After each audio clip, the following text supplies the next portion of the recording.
Hello बच्चों, मैं आपकी हिंदी विषय की अध्यापिका और आशा करती हूँ आप सब अपने घर में ठीक एवं सुरक्षित होंगे। बच्चों, जैसा कि आप सबको पता है, आपकी मौखिक परीक्षा समाप्त हो चुकी है। जिन बच्चों का छूट गया है वो बच्चे मुझे पर्सनली मैसेज करें।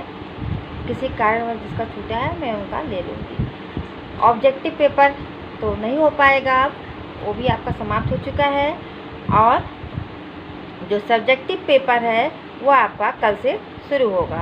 तो सब्जेक्टिव पेपर में आपको किस प्रकार से प्रश्न के उत्तर देने हैं, कितने प्रश्न आएंगे, किस प्रकार से आपको लिखने, इस सब की जानकारी आज मैं इस वीडियो में दूंगी। तो बच्चों, पहले आपको आपके पाठ्यक्रम से बता दो कि कौन कौन से पाठ्यक्रम से आएंगे, पाठ्यक्रम में पाठ कौन कौन से आएंगे। तो पहला हमारा है अनोखा जादू का खेल, दूसरा पाठ है हमारा खेल खेल में, तीसरा वर्षा रानी, चौथा जन्मदिन का उपहार, और पांचवा मैं टीवी हूँ।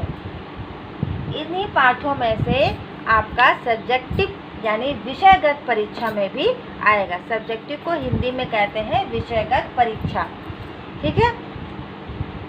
अब बच्चों, आपके मन में आ रहा होगा कि इस पाठों में से किस प्रकार से प्रश्न आएगा। तो आप अपने पुस्तक में देखिए बच्चों, ऐसे अनोखा जादू का खेल है, इसमें दो प्रकार के प्रश्न दिए हैं, एक है मौखिक, एक है लिखित दिया है ना। तो जो मौखिक प्रश्न है ये हमारा एक प्रश्न इससे आएगा, मौखिक प्रश्न से, और एक प्रश्न आएगा हमारे लिखित से। किस प्रकार से? जैसे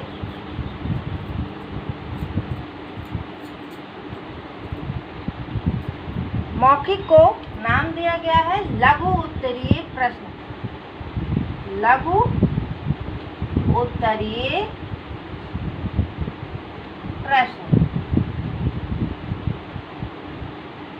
तो आपको यहाँ पे प्रश्न मिलेगा 1, 2, 4 मिलेगा, ठीक, जिसमें से इसमें व्याकरण से भी रहेगा और हिंदी फर्स्ट में, दोनों मिक्स रहेगा। तो दोनों में से आपको एक एक करना रहेगा। तो आप जब प्रश्न पढ़ेंगे तो उसका उत्तर आप लघु उत्तरीय में देंगे। कैसे देंगे? लघु उत्तरीय में, यानी कि अगर आपका प्रश्न आया है कि अमन कहाँ छिपा हुआ था, तो इसका उत्तर आप इस प्रकार नहीं लिखेंगे दरवाजे के पीछे।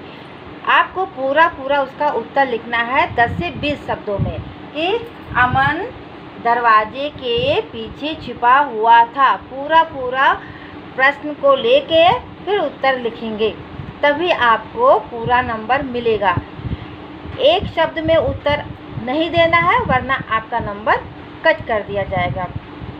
अगर लघु उत्तरीय है, इसका मतलब हमें कम से कम 10 से 15 शब्दों में, 10 से 20 शब्दों में उसका उत्तर देना है, ठीक है। 10 से 20 मान लीजिए, 10 से 20 शब्दों में आपको उसका उत्तर देना रहेगा।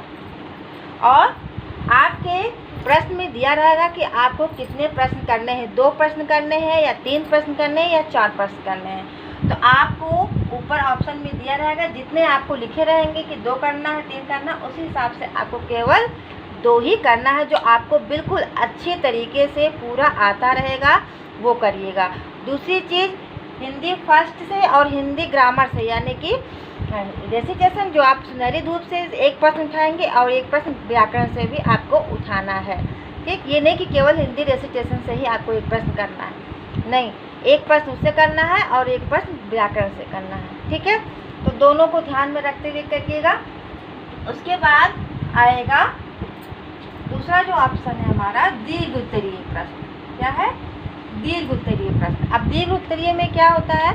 जो आपका लिखित प्रश्न है, अमन दरवाजे के पीछे क्यों छुपा था, अगर ये प्रश्न आता है अमन दरवाजे के पीछे क्यों छुपा था, तो इसका उत्तर आपको उसके कारण सहित बताना होगा, ठीक है, पूरा। और ये कम से कम 20 से 40 शब्दों में रहेगा। जितना आपको लिखाया गया है उसका पूरे शब्दों में आपको लिखना रहेगा। जैसे हमें अपने भाई बहनों के साथ कैसा व्यवहार करना चाहिए। अगर ये प्रश्न आता है हमें अपने भाई बहनों के साथ कैसा व्यवहार करना चाहिए, तो आप पूरा जितना आपको लिखाया गया है, बताया गया है, उसको पूरा उसी प्रकार से लिखेंगे। एक भी शब्द छूटना नहीं चाहिए, या छोटे शब्दों में या बना के नहीं लिखना है, ठीक है। और इसमें भी आपको ऑप्शन दिया जाएगा कि आपको 2 करना है या 3 करना है। तो मैं दोबारा वही बात रिपीट करना चाहूँगी कि आपको एक रेसिटेशन से और एक व्याकरण से। तो व्याकरण से भी जो आपके प्रश्न आएंगे, आपको मैंने बताया है कि वर्ण विचार आपके जो पाठ में है, वर्ण विचार, वर्ण एवं मात्रा, संज्ञा, लिंग, पत्र लेखन, अपठित गद्यांश, इनमें से आएंगे। तो अगर इसमें से प्रश्न आता है वर्ण किसे कहते हैं या मात्रा किसे कहते हैं, संज्ञा के कितने भेद होते हैं, लिंग किसे कहते हैं, पुल्लिंग किसे कहते हैं, तो आप उसका उत्तर जितने में दिया हुआ है उतने ही उत्तर आप लिखेंगे, ठीक है, और सही लिखेंगे। जब आपसे भेद पूछा जाएगा, उदाहरण सहित लिखिए, भेद लिखिए, तभी आप उसका उदाहरण लिखेंगे, तभी आप उसका भेद लिखेंगे, अथवा नहीं लिखेंगे। जितना नंबर रहेगा उसी के अकॉर्डिंग आप उसका उत्तर देंगे। अब ये नहीं कि आप पूरी कॉपी पूरी पेज, एक पेज जो है एक उत्तर लिखने में भर दें और उसका जो अंक हो वो 1 नंबर का है, तो ऐसे भी नहीं करना है, ठीक है। अपना नंबर देख लीजिएगा कितने नंबर का, 1 नंबर का है तो इसका मतलब हमें 2 लाइन में लिखना है। 4 नंबर का है तो यानी कि हमें कम से कम आधा पेज उसका उत्तर लिखना है, ठीक है। 4 लाइन में, 5 लाइन में, जो भी आप जिसे आपकी राइटिंग हो, सुंदर सुंदर, साफ साफ, दूर दूर लिखिएगा। ठीक बच्चों, समझ में आ गया। अब ये हो गया लघु उत्तरीय और दीर्घ उत्तरीय प्रश्न के उत्तर देना है। उसके बाद आपका आएगा शब्दार्थ। शब्दार्थ भी आपके बुक से आएंगे। बुक में जितने भी शब्दार्थ हैं अच्छे से याद कर लीजिएगा, और उसको भी आपको लिखना है कि निम्न शब्दों के अर्थ लिखिए। तो 4, 5, किसी में 6 दिया हुआ है, आप लोग उसका भी अर्थ पहले आप शब्द उतार लेंगे। शब्द उतारना बहुत ज़रूरी है, शब्द जरूर उतारिएगा। नहीं, कई बच्चे क्या करते हैं, चौथा पहले में कर देंगे, पहला चौथे में कर देंगे। तो इससे जब हम कॉपी चेक करते हैं तो हमें कंफ्यूजन होती है कि आपने पहला का उत्तर दिया है, अर्थ लिखा है, या चौथे का लिखा है।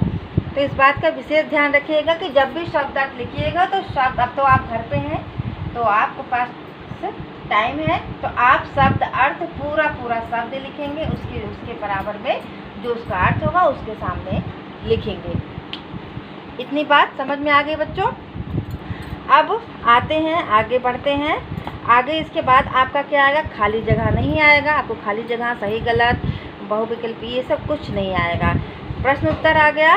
अब जो आपका प्रश्न आएगा वो आएगा इस प्रकार से कि पढ़ो और समझो। जैसे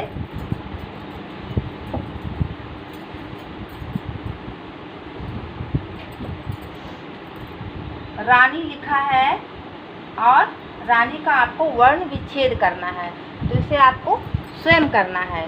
तो रानी का वर्ण विच्छेद क्या होगा, रा लिखेंगे, आ की मात्रा लगा है तो हम बड़ा आ लिखेंगे, ना है प्लस ना लिखेंगे, और ना पे किस चीज़ की मात्रा है, ई की मात्रा है, यानी बड़ी ई की प्लस बड़ी। तो इस प्रकार हमारा वर्ण विच्छेद पूरा हो जाएगा और ये सही हो जाएगा, इस पे आपको मार्क्स मिलेंगे।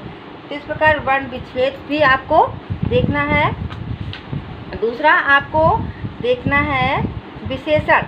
विशेषण भी आपका आ सकता है, उचित मिलान करो, ये भी आ सकता है, आप देख लीजिएगा।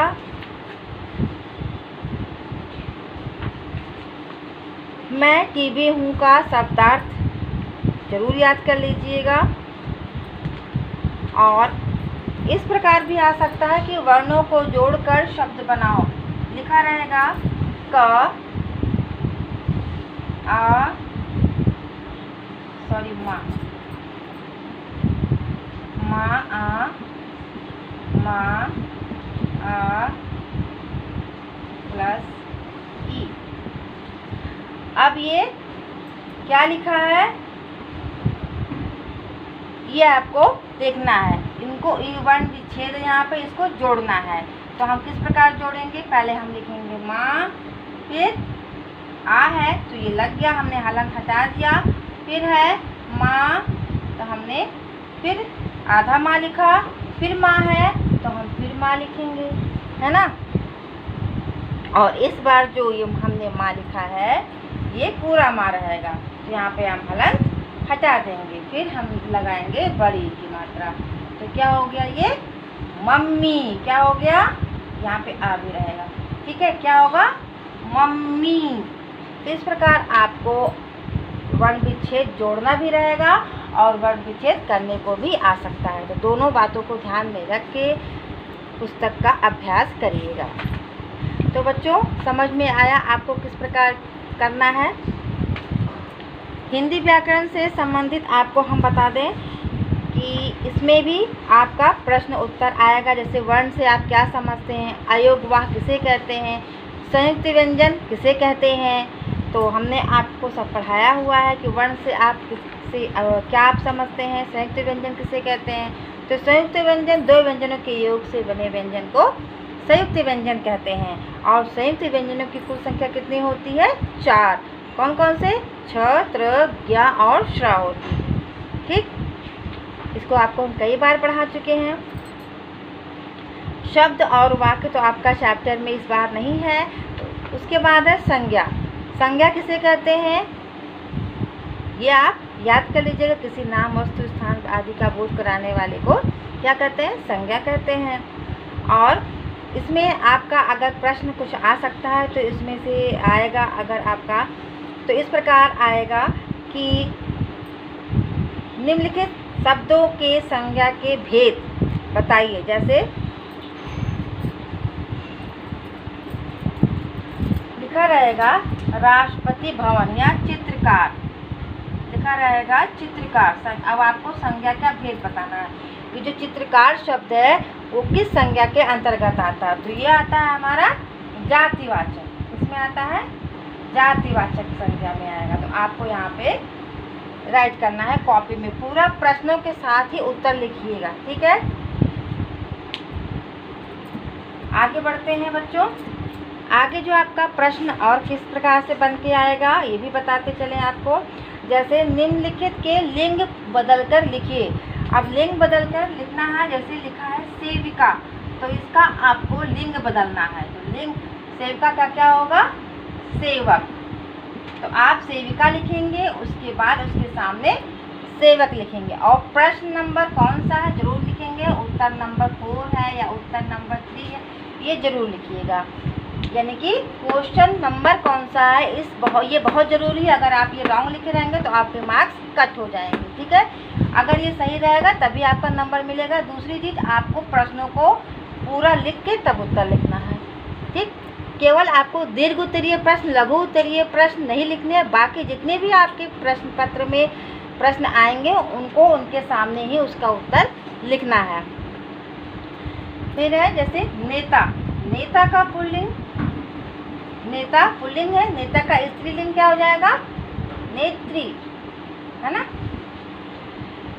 और राजकुमार का राजकुमारी। तो इसी प्रकार से आपको उसी के सामने जस्ट लिखना रहेगा। तो बच्चों, ये हुई आपकी हिंदी व्याकरण से संबंधित प्रश्न। और जो आपका पत्र लेखन है, पत्र लेखन से आपका जो प्रश्न बनता है अपठित गद्यांश से और पत्र लेखन से। तो पत्र लेखन में हमने आपको बताया था कि प्रधानाचार्य जी से फीस माफी हेतु प्रार्थना पत्र आपको लिखने के लिए आएगा, या प्रमाण पत्र हेतु प्रधानाचार्य से पत्र लिखने के लिए आएगा। तो इन दोनों को अच्छे से याद कर लीजिएगा। इन दोनों में से कोई भी एक पत्र आपके प्रश्न पत्र में आएंगी, ठीक है बच्चों। तो आज के लिए इतना ही। आशा करती हूँ आप लोगों को समझ में आ गया होगा कि सब्जेक्टिव जो हमारा विषयगत प्रश्न पत्र है किस प्रकार आएंगे। आपको जो पेपर है यानी प्रश्न है वो आपके जो ऐप है लिटिल फ्लावर का, उस ऐप में आपको असाइनमेंट सेक्शन में मिल जाएगा। आपको नोटिस जाएगी, वीडियो जाएगा, वीडियो में बताया जाएगा कि आपको किस प्रकार से ऐप में कहाँ पे प्रश्न मिलेगा और उसका उत्तर किस प्रकार लिख के आपको सबमिट करना है, ठीक है। सारी चीज़ें आपको अभी वीडियो मिल जाएगा, ग्रुप में जाएगा, आपको मिल जाएगी। और डेट के अनुसार आपके पास डेट जाएगी, किस डेट को आपको आपकी कॉपी सबमिट करनी है, उस डेट में आपको कॉपी सबमिट करनी रहेगी, तो आशा करती हूँ आपको सारे जो है प्रश्नों के जो जवाब थे समझ में आ गए होंगे, कंफ्यूज रहे होंगे। और दूसरी चीज़, राइटिंग मस्ट बी ब्यूटीफुल, बहुत ही ज़रूरी है कि सुंदर हो। सुंदर राइटिंग पे 1 मार्क्स मिलेगा आपको, ठीक है। सुंदर राइटिंग स्केलिंग के साथ, नंबरिंग के साथ, और दूर दूर लिखिएगा प्रश्नों के साथ, ठीक है। और चीटिंग बिल्कुल मत करिएगा। नकल करेंगे तो हमें पता चल जाएगा आप लोग नकल करके लिखे हैं, ठीक। तो नकल बिल्कुल मत करिएगा। तो आशा करती हूँ सबको समझ में आ गया होगा। इसी के साथ अब मैं अपनी वाणी को विराम देती हूँ। धन्यवाद।